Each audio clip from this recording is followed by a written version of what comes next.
here or here, pinaka pwede kong target price for this week up to next week. So shorting yung laro ko. Pwede pa talaga siyang umangat dyan. Like this. And ito yung ganyang kandilan na sobrang laki ng week. Pwede kasi talaga niyang mag-close. Yan, big short ko, sabi ko. I'm willing to risk 150,000.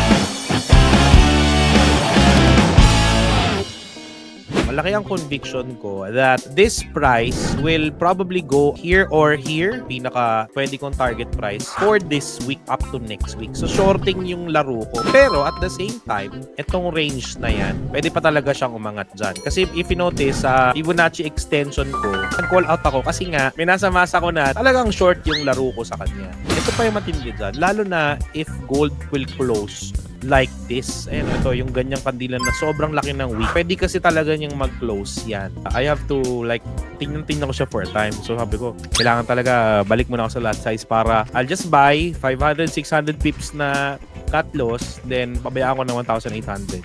Willing to lose as much as this amount. Ganon. Katulad niyan na on that trade, yung big short ko, sabi ko, I'm willing to risk 150,000.